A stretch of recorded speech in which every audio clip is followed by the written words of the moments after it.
ये जानते हैं आज दिन भर की तमाम बड़ी खबरों को। यदि आपने अभी तक वीडियो को लाइक नहीं किया है तो लाइक कर दें। वहीं पहली बड़ी खबर, नूह हिंसा के आरोपी मोनू मानेसर को पुलिस ने किया गिरफ्तार। दरअसल हरियाणा स्थित नूह में बीते दिनों हुई हिंसा के आरोपी मोनू मानेसर को पुलिस ने हिरासत में ले लिया। मानेसर को उस वक्त हिरासत में लिया गया जब वो मार्केट से जा रहा था। मानेसर को हरियाणा पुलिस ने गिरफ्तार किया है। दावा है कि राजस्थान पुलिस भी हरियाणा पुलिस के संपर्क में है। मोनू मानेसर को हरियाणा पुलिस की सीआईए स्टाफ यानी क्राइम इन्वेस्टिगेशन एजेंसी ने हिरासत में लिया है। और बड़ी खबर, केंद्र मंत्री वीके सिंह ने कर दिया बड़ा ऐलान। बोले इंतजार करिए, अपने आप ही भारत में मिल जाएगा पीओके। दरअसल केंद्र मंत्री वीके सिंह ने राजस्थान में एक प्रेस वार्ता को संबोधित किया। इस दौरान उन्होंने विपक्षी पार्टी कांग्रेस और उनके नेताओं पर निशाना साधने के साथ ही पीओके पर भी बात की। वीके सिंह ने पीओके को भारत में मिलाने की लोगों की मांग पर अपनी प्रतिक्रिया दी। उन्होंने लोगों से इंतजार करने को कहा और साथ ही कहा कि पीओके अपने आप ही भारत में मिल जाएगा। और बड़ी खबर, G20 के सफल आयोजन पर दुनिया में बजा भारत का डंका। अमेरिका ने शिखर सम्मेलन को बताया बड़ी सफलता। दरअसल मशहूर अमेरिकी अखबार वॉशिंगटन पोस्ट ने वैश्विक चिंताओं को दूर करने और सभी विकासात्मक और भू राजनीतिक मुद्दों पर 100% सहमति हासिल करने के लिए प्रधानमंत्री नरेंद्र मोदी की तारीफ करते हुए लीड स्टोरी के शीर्षक में लिखा कि भारत ने G20 शिखर सम्मेलन में विभाजित विश्व शक्तियों के बीच समझौता कराया। पीएम मोदी की यह बड़ी कूटनीतिक जीत है। अमेरिका ने भारत के अध्यक्षता में रविवार को संपन्न G20 नेताओं के शिखर सम्मेलन को पूरे तरीके से सफल बताया है। और बड़ी खबर, कई राज्यों में तूफानी बारिश, यूपी में 20 लोगों की गई जान। आज भी रेड अलर्ट किया गया जारी। दरअसल उत्तर प्रदेश समेत उत्तर पश्चिम के विभिन्न राज्यों, मध्य प्रदेश, छत्तीसगढ़, बिहार, झारखंड समेत पूर्वोत्तर और दक्षिण भारत के ज्यादातर इलाकों में सोमवार को भारी से लेकर बहुत भारी बारिश हुई। यूपी में तो तूफानी बारिश दर्ज की गई। इस दौरान यूपी में वर्षा से जुड़ी घटनाओं में विभिन्न जिलों में 20 लोगों की मौत हो गई। यूपी के बाराबंकी में एक दिन में 346 मिमी पानी गिरा। मौसम विभाग ने आज के लिए भी रेड अलर्ट जारी किया है। 15 सितंबर तक उत्तराखंड समेत 15 राज्यों में भारी बारिश, आंधी तूफान के साथ बिजली गिरने की संभावना है। और बड़ी खबर, G20 की सफलता पर रॉबर्ट वाड्रा का बीजेपी पर हमला। कहा मोदी सरकार ने कांग्रेस पार्टी और गांधी परिवार से सीखा है। दरअसल कारोबारी रॉबर्ट वाड्रा ने कहा कि भारत द्वारा G20 शिखर सम्मेलन की मेजबानी करना गर्व का क्षण है। उन्होंने कहा कि अतीत में भी अंतर्राष्ट्रीय कार्यक्रम आयोजित किए गए हैं और केंद्र की मोदी सरकार ने कांग्रेस पार्टी व नेहरू गांधी परिवार से ही सीखा है। उन्होंने कहा कि नेहरू गांधी परिवार ने देश के लिए अंतर्राष्ट्रीय समर्थन के लिए प्रयास किया था। उन्होंने कहा कि मुझे याद है जब पूर्व प्रधानमंत्री इंदिरा गांधी ने इस तरीके के कार्यक्रमों के आयोजन में महत्वपूर्ण भूमिका निभाई थी और प्रियंका गांधी के परिवार और गांधी परिवार ने हमेशा हमारे देश में अंतर्राष्ट्रीय समर्थन लाने के लिए बहुत कुछ किया है और आगे भी करते रहेंगे।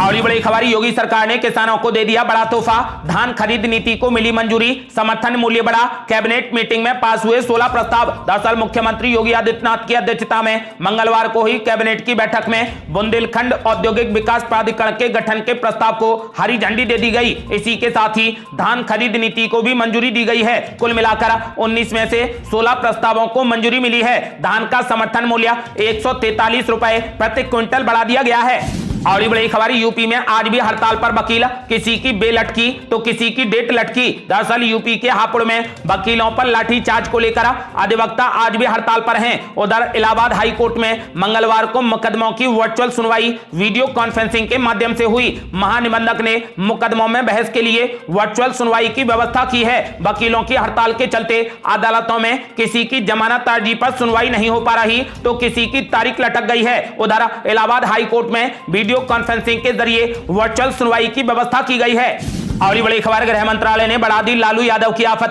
नौकरी के बदले जमीन घोटाले में सीबीआई को केस चलाने की दी मंजूरी। दरअसल लैंड फॉर जॉब मामले में आरजेडी सुप्रीमो लालू प्रसाद यादव की मुश्किलें बढ़ने वाली हैं। केंद्रीय गृह मंत्रालय ने सीबीआई को केस चलाने की मंजूरी दे दी है। कोर्ट में सीबीआई ने इस बात की जानकारी दी। मामले की अगली सुनवाई अब 21 सितंबर को होगी। सीबीआई के मुताबिक जमीन के बदले नौकरी देने के मामले में गृह मंत्रालय ने उसे नई चार्जशीट के तहत केस चलाने की मंजूरी दी है। अब इस मामले की अगली सुनवाई 21 सितंबर को होगी।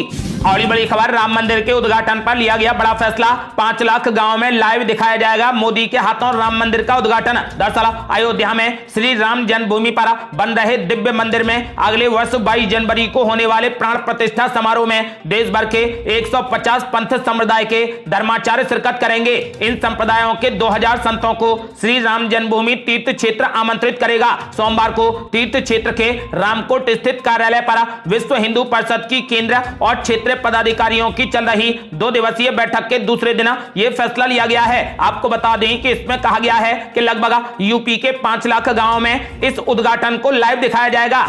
और बड़ी खबर, मराठा आंदोलन पर एकनाथ शिंदे सरकार को आज मिल सकती है राहत, खत्म हो सकता है अनशन। दरअसल मंगलवार सुबह एक सरकारी प्रतिनिधि मंडल के साथ बैठक के बाद जरांगे पाटिल ने दोहराया कि वो ग्रामीणों और समुदाय के नेताओं से मिलेंगे। उसके बाद आंदोलन की समाप्ति की घोषणा की जाएगी। मराठा आरक्षण की मांग को लेकर अनशन पर बैठे मनोज जरांगे आज अपनी भूख हड़ताल समाप्त कर सकते हैं। ये घटनाक्रम आरक्षण के मुद्दे पर महाराष्ट्र सरकार द्वारा बुलाई गई सर्वदलीय बैठक और आंदोलनकारियों पर लाठी चार्ज के आरोपी 3 वरिष्ठ पुलिस अधिकारियों के निलंबन के बाद सामने आया है। जरांगे पाटिल ने चिकित्सा उपचार लेना शुरू कर दिया है। उम्मीद है कि आज अपनी अनिश्चितकालीन भूख हड़ताल पर वो अंतिम फैसला लेंगे। और बड़ी खबर, टीएमसी सांसद नुसरत जहां पर कसा कानूनी शिकंजा, धोखाधड़ी के केस में ईडी दफ्तर में हो रही पूछताछ। दरअसल तृणमूल कांग्रेस की सांसद और एक्ट्रेस नुसरत जहां पर केंद्रीय एजेंसी प्रवर्तन निदेशालय यानी ईडी का शिकंजा कस गया है। मंगलवार की सुबह नुसरत कोलकाता में ईडी के दफ्तर में पहुंची। यहां पर संघीय एजेंसी के अधिकारी कथित रियल एस्टेट घोटाले के मामले में उनसे पूछताछ कर रहे हैं। ईडी ने पिछले हफ्ते उन्हें रियल एस्टेट घोटाले के सिलसिले में आज पूछताछ के लिए बुलाया था। और बड़ी खबर, जिस तरकीब से बंगाल में 3 से 77 सीटों पर पहुंची बीजेपी, उसे तेलंगाना में भी करेगी लागू। दरअसल 5 राज्यों के आगामी विधानसभा चुनावों के मद्देनजर बीजेपी की केंद्रीय चुनाव समिति की बुधवार को बड़ी बैठक होगी। माना जा रहा है कि इस बैठक में पार्टी मध्य प्रदेश, छत्तीसगढ़, राजस्थान और तेलंगाना में आगामी विधानसभा चुनावों के लिए अपने उम्मीदवारों के नामों पर विचार करेगी। अब यह भी माना जा रहा है कि केंद्रीय चुनाव समिति की इस बैठक के बाद बीजेपी राजस्थान और तेलंगाना में भी अपने उम्मीदवारों की पहली लिस्ट जारी कर सबको चौंका सकती है, क्योंकि अभी तक ना तो चुनाव की तारीखों का ऐलान हुआ है और ना ही किसी अन्य दल ने ऐसा किया है। ऐसा भी माना जा रहा है कि बीजेपी बंगाल में 3 से 77 सीटों पर पहुंचने वाले फॉर्मूले को तेलंगाना में भी लागू करेगी। और बड़ी खबर, लौट आया निपाह वायरस, केरल में 2 की मौत के बाद मचा हड़कंप। दरअसल खतरनाक निपाह वायरस के 2 संदिग्ध मामलों के मिलने के बाद केरल के कालीकट में हड़कंप मचा हुआ है। यहां पर बुखार की वजह से 2 लोगों की मौत हो चुकी है। गौर करने वाली बात यह है कि एक ही प्राइवेट अस्पताल में दोनों मौतें हुई हैं। इसके अलावा मृतकों का एक रिश्तेदार भी गंभीर हालत में है। अब तक मरीजों के टेस्ट का रिजल्ट नहीं आया है। हालांकि एक्सपर्ट का कहना है कि मरीजों में निपाह वायरस जैसे लक्षण देखे गए हैं। और बड़ी खबर, पिछले 5 साल में 47% लोगों ने सरेंडर कर दी जीवन बीमा पॉलिसी, हैरान कर देगी वजह। दरअसल बीते 5 साल में 47% लोगों ने या तो अपनी जीवन बीमा पॉलिसी सरेंडर कर दी है या फिर पॉलिसी को रिन्यू नहीं कराया है। एसबीआई लाइफ की फाइनेंशियल इम्यूनिटी रिपोर्ट के मुताबिक 68% लोगों का यह भी मानना है कि उनके पास पर्याप्त बीमा कवर है, लेकिन वास्तव में सिर्फ 6% लोगों के पास ही पर्याप्त बीमा कवर है। बीते 5 साल में बड़ी संख्या में लोगों को बीमा पॉलिसी को सरेंडर करने की खास वजह महंगाई रही है। रिपोर्ट में बताया गया है